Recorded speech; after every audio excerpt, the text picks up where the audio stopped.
Good morning, good afternoon, good evening, or good night, whatever time of day you are watching. I've got a notebook, and boy, oh boy, did we see a crapshoot of a pay-per-view. Thanks, AEW. I'm the one and only storyteller, Alex Braddock, and this guy... I am never ready, Dylan Gilbert, and man, what a pay-per-view. I left mad, and I think it's a good thing. I don't know anymore, We'll dude. get through this. I don't know. We'll get through it. If you missed it, we did a prediction video yesterday about talking our predictions. We're just going to run through our predictions. For AEW WrestleDream, for the brand recognition. 2024, if you didn't catch the drift. First off, we started off the night with Jay White and Hangman Adam Page. Just going to run through the recap. I have in my notes that Jay White moves from the cock kick. It was a solid little exchange. He went to go for, the Hangman had the ref. He goes to kick him with the low blow. Jay White's smart enough to move out of the way because he's seen it a dozen times. Because he's too good at what he does. We know what happens. I love it. The other note is that Alex needs to use the Uranagi. Stay tuned to my wrestling matches. Maybe I'll start using an Uranagi. But to end the match, we had a solid little counter from the Buckshot into the Blade Runner to have Jay White pick it up. So the score currently sits 1 point Alex, 0 points Dylan. Why does wrestling hate me? We're off to a great start, folks. When will the suffering end? Second match of the night, Mariah May versus Willow Nightingale. It was a solid match. I took one note on this match, and my one note is, you! Look, Mariah and Willow had crazy chemistry, and they absolutely, that was the perfect usage of Willow. Let her be the powerhouse. Don't try to have her do high fly. Don't try to have her grapple. She's a powerhouse, and she's damn good at being a powerhouse, and Mariah May is just perfect stardom wrestling. That was a really good match. He's not wrong. It was a solid match. The finish was an avalanche hurricanrana into a Storm Zero. Mariah May goes to do her little handstand hurricanrana. Willow powers her up. I can do words. He gets a point again take for a me shot. Missing shit. We're gonna have to cut that out. I'll bleep it. It's fine. I'm sorry, folks. I'm still saving that one per episode. One per episode for Dylan. But the score ends up being 2-1 with me in the lead because we both chose Mariah May because who thought she would lose? 10,000 days, long may she reign. Oh, I see the pun now. Yeah, I completely missed it the first time. How many times have I said it? You finally got it. Next up, Katsuyori Shibata versus Jack Perry. Hey, guess what, guys? Jack Perry won it. It was a solid, hard-hitting match. Shibata is a solid legend. I mean, we're not missing out on anything. Shibata is one of the best in the game for a reason.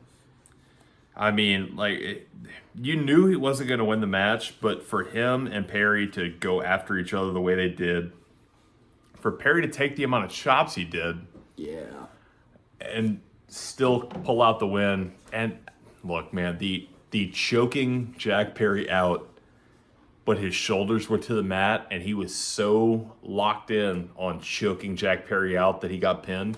Dude, that's how that match should have ended. Top finish of the night for me. Perfect. Top finish of the night. Perfect. And we both chose Jack Perry on that one. So currently score sits at 3-2. I'll have a scoreboard down at the bottom because I actually made a scoreboard this time. You're welcome, wrestling fans. Both of you. Thanks. But then at the end of the match, Garcia comes out to make the save, which we didn't see coming. Not at all. And not only did we not see that coming, but we definitely didn't see good old Maxwell Jacob Friedman. Which, credit to my wife, says, where's MJF been? And say his name and he appears. We believe in Max Friedman. She's like, where's MJF been? And within 30 seconds of that comment, and that was pop of the night. Well, one of the pops of the night for me. One of the pops of the night, because immediately after that, we had another pop of the night. It is all about the boom. Adam Cole is back. Which is nuts to think about. And look, if you watch our prediction video, know that I walked away from our prediction video going, why the hell did I call Eddie Kingston when Adam Cole was right there? But look, I love my Mad King. Golden Snitch. That's my golden snitch. Kingston, get well soon, brother. Come back to us. The wrestling world's better with you in it. But Adam Cole coming back got me right there. And then match number 4. We had the triple threat. We had Will Ospreay as the champion versus Ricochet versus Takeshita. This is about the time that the alcohol started to hit. So let me just read you through my notes that I have written. I have a bullet point. Takeshita, double kicks, hero stance. I can't wait to figure out what that means in 3 years. So they did the double superhero landing, which they've done in most of these matches, and then Takeshita rolls in and kicks both their heads off at the same time. It was a solid spot, but... Chef's kiss, perfection. Next bullet point. Sexiest jaw destroyer. So I'm going to take a shout out to, I forget the username on Reddit, but in the r/New Japan subreddit, somebody was breaking down the G1 and they kept referring to Takeshita as the world's sexiest jaw destroyer. And I can't unsee it, and I love it, and it's my favorite nickname in the world. They are not wrong.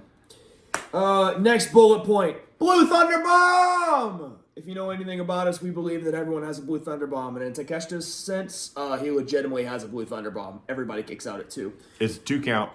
And then, Buddy Boy, in a thing that we didn't think was happening, we made bets on a 0.5 bet. Don Callis slides in to hit Ospreay with a screwdriver. Ospreay catches him, goes for the Tiger Driver, and none other than freaking Kyle Fletcher himself, turning full heel, hits Ospreay with the screwdriver. Takeshita pops him with a knee. The finish, 1, 2, 3. Takeshita, you new international champion.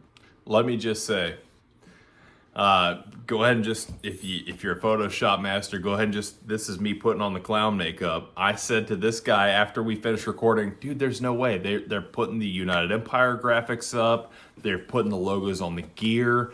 Why would you tease this and not use it?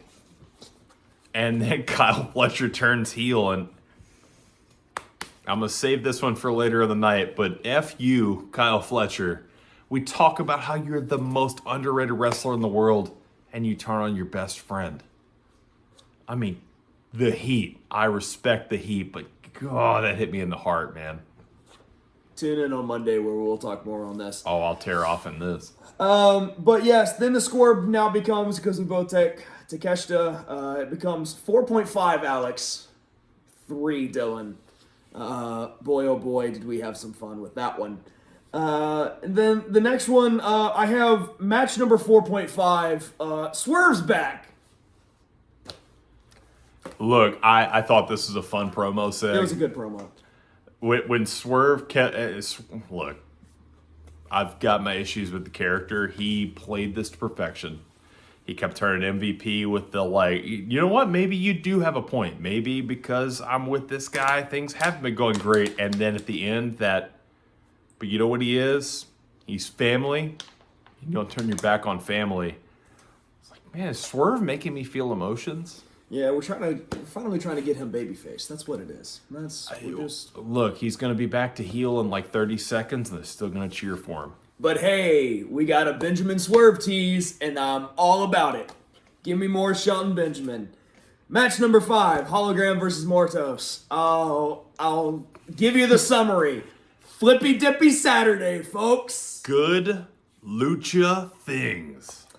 It was pretty great. It was the best 2 out of 3 falls. Hologram took it just like we said it was. So score is currently 5.5 to 4 with me in the lead. I mean, we kind of figured it was going to happen. Everything that we agreed on, we basically said was going to happen.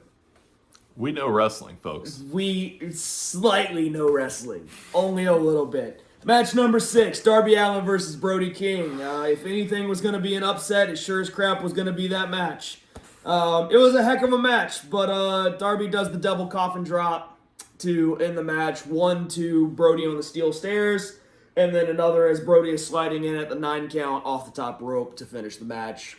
I thought it was solid. Life may be hard, and Brody may be harder, but Darby was not going to lose that match. Darby was the hardest.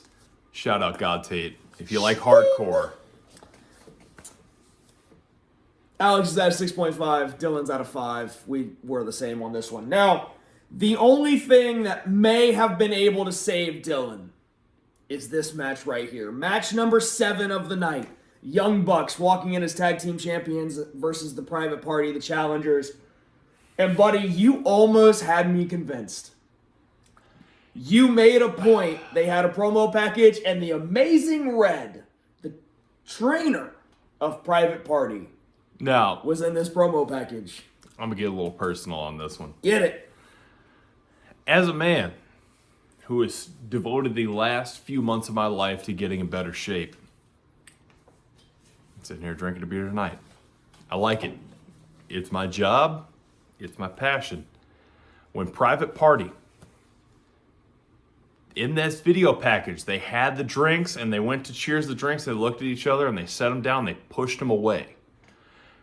I know, taking that thing out of your life that's like, oh, well, this is part of my thing. When you push that aside for the sake of bettering yourself, I know what that looks like. And I turned to my wife and this guy and said, Private Party's winning this thing. Amazing Red and Private Party pushing the alcohol aside and saying, we're done with the party, we're bettering ourselves. It's not often I look at a match finish in AEW and go, what the hell are you doing, Tony? This is one of those. And look, maybe this is part of a bigger push, and I hope it is, because, man, Private Party has needed it for a long time. But, scoreboard. Before I get onto the scoreboard, I just want to point out, make sure to tune in on Monday of the podcast where we talk about how much this match utterly pissed me off. Don't be a mark. I'm not being a mark. I'm being what some would call a veteran. Grizzled and young? Anyway, We'll grit our teeth scoreboard, later. Alex 7.5, Dylan 5. Buddy, we got 2 matches left, and I hate to say it, there's no way of you winning unless the Golden Snitch appears. So we'll make it happen. Anyway, match number 8. Mark Briscoe, Chris Jericho, Ring of Honor World Title. The note that I have is the word of the day is retention. Retention is the word of the day. Can I have it in a sentence? The word of the day is retention, as in Mark Briscoe retains his title in an act of retention against the Chris Jericho. I was really concerned if he was even going to use the word retention. Alex then turns into a 7.5 score. Dylan turns into a 6 because I put money on Jericho. But once again, Dylan's down and out, guys. I'm sorry. And then number 9, main event of the night: Bryan Danielson versus Jon Moxley. Wow. So we're here. Remember when I said often, it is not, or I said recently, it's not often that I walk away from an AEW pay-per-view angry. Most of the time I see where we're going. This is one of those times I walked away angry, but I think it's a good thing. They Here's hoping. told a damn story that brought so many emotions over me. And I'm going to cash in my 1 per episode here, 14 minutes in. Fuck Jeff Jarrett. Yeah, that one's rough. That one's rough. Danielson's having his moment. Darby Allin comes in. That's another Pacific Northwest boy. Wheeler Yuta turns freaking heel. And all I can see is Jeff Jarrett crying over a guy he's talked to twice on television. Like, oh, my best friend. My best friend. Come on, Jeff. Come on, Jeff. Get out of the way. Let this moment happen. But, man. What a freaking moment. Some high points for the match. They played the final countdown in the first 5 minutes as Mox and Danielson beat the tar out of each other. It was great. It felt like anarchy in the arena. Until the match bell rang, and then they stopped the music, which was a sad day. You can hear more about my gripes later, but definitely 2 gripes of the night is we had 2 kick out at 1. If someone earlier in the card is doing a spot, don't do it next. They're veterans. I can't really complain. They're people that are getting way more money than I am. Both hit hard. Both were great. Don't get me wrong. But Takeshita and Danielson, dude. That's all you need to know. But the finish of the match, Mox chokes out Bryan Danielson after pile driver, which I didn't quite understand. But Danielson gets choked out. The BCC. Not the British Broadcasting Company. I know what you're thinking. Ladies and gentlemen. Not the British The Broadcasting Company. BCC jump the barricades, take the title, go to choke out Danielson. We talked about how Darby, Yuta, all that fun stuff. Yuta turns heel. You bastard. And not only that, but no Nigel save. Nigel McGuinness, and let me point this out, the entirety of the time I'm watching this happen, I am sitting with my hands on my head like this. And every time they cut and you see the announce desk, Nigel McGuinness is doing this, exactly like I am. And I'm yelling at the TV like, Nigel, you're feeling what I'm feeling. Do something. Play Oasis. Go. Didn't happen. Did not happen. He didn't respect Danielson that much, apparently. So the 0.5 that Dylan bet his money on technically didn't happen, but we have made an agreement that we will not subtract 0.5 points for 0.5 bets. So Thanks, Nigel. the scoreboard that we are currently sitting at, I currently am sitting at 7.5. Dylan is currently sitting at 6 with a downer ending of the night. Just, it sucks. It's a thing. But, buddy, what do you got for the end of the night? Last words, what you got? Takeaways? I'm 0 for 2 on these predictions. You are. And I think it's time we put a little stakes on this. Dylan, no. Yes. We've watched enough What Culture videos. I think it's time we start putting some serious heat on this. Maybe this next pay-per-view, we put something on the line. Maybe a punishment. I'm tired of losing. And if I know that this isn't just bragging rights, and I know it's maybe something that I really don't want to do, maybe I'll stop picking with this and I'll start picking with this up here. And I think maybe it's time we start putting this thing, we take it past friendly competition and start getting a little serious. What do you think? Ladies and gentlemen, if you know anything about Alex Braddock, he doesn't have a heart or a brain. And Can confirm. But I think the punishment deal needs to be done with a handshake, and that's how we're going to end this episode. So whether it's been a good morning, a good evening, a good afternoon, or good night, because I know the order of which I say these things, this has been the Victory Roll Wrestling Podcast, where we're recapping the PPV of AEW's WrestleDream. You son of a...